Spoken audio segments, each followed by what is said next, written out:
how are you? Good, how are you? I am very impressed because I understand that it was only 1 week of boot camp to train. How was that experience for you? It was wild. It was.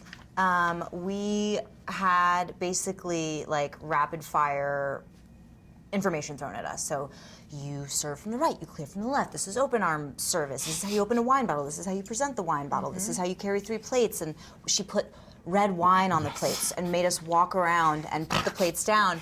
And I was wearing a white, something was white that I was wearing. And I got wine on whatever I was wearing in the process. And I had worked in a restaurant and I thought that I would be totally fine to do all of this. Yeah. And there were elements that were just Yeah, a little it was difficult. Absolutely. And a good thing, we had Justine, the person who taught us, She's wonderful. throughout the show every day. So if we had a problem, we're like, sorry, oh hell, how do you serve correctly? She would be there to answer all questions, so it was wonderful. Yeah, for me the hardest part was opening a bottle of wine. I still could not get it properly, gracefully, and there was a part in the script where they wanted me to open a bottle of wine, so I went home and I practiced and I still didn't get it. They took it out. I'm grateful. How do you focus, do all of these things and at the same time act? Because I'm sure that must be a challenge. I think that the behavior, the choreography of what's happening in the restaurant informs what you're talking about. And that's part of what the fun is that the restaurant is like a stage, right? I mean, you're seen, but you're not seen. And so what you're saying can be very different than what your face is doing. Exactly. And playing, I don't know how much of it got into the actual show, but I had a lot of fun playing with that dichotomy of what the patrons see versus what's actually going on. Because you have to show the patrons that you are just you're working while professional you are and- dealing with emotion. Right. Of course. Right. Absolutely. And it is very interesting also that there's I love the fact that I'm talking to you because you're so nice, and in the show you're kind of catty. you. So Kind of. So how was getting to that point, and how do you switch when the camera's rolling and you stop being your normal, friendly self to become that catty person? We're not friendly though. No. In real life. Well, like I we am. hate each other. So Still at each other. We still do it. I'm a little methody though. I would sort of be mean offset, at least in my head. I might not have said it out loud, but I would talk about people in my head when we weren't shooting. So it was very easy to start when the camera was rolling. Oh my god. Oh my god. What? I love you. I thought you liked me. I love you. Okay. Good to know, Jasmine. I had the pleasure to see the whole season. And I see how in the process we get to know more and more about the characters.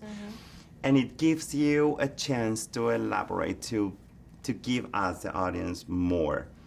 But it's in a measured way. How anxious are you to share the whole color gamma of your characters? Incredibly anxious. Yeah. It's just, it's a slice. I mean, you know, and I think when you work on anything, you have to think of them as a full person. It's not just, you don't think of them just in the scene that you're shooting. And so, go ahead. And I think we talked about it. So, and we had the life underneath. So sometimes when like our characters didn't talk, we would meet and practice. So we'd have this life underneath it. So later, maybe second season or down the road, maybe never, it will be explored, and maybe just for us to have this full life, we would explore that and have the dynamic. So we would just, for example, she has like 2 cigarettes, and I would grab one from her because we're such a good friends, and we talked about it and create that life underneath that was not explored, particularly in a script. Yeah. The show shows generations, people of different ages that are in the same industry and their particularities and the way they see life. But it has a very interesting pace in which everything goes forward. There's not a lot of work in the past. Right. How do you create and work with your characters in that sense? Oh, that's a great question. That is a really good question. Well, I think it's important to remember as an actor that the character didn't come to life right on the first scene of the script. So for me, backstory is important. And even though I had very little to go off of with Heather, I had enough. And so I journaled.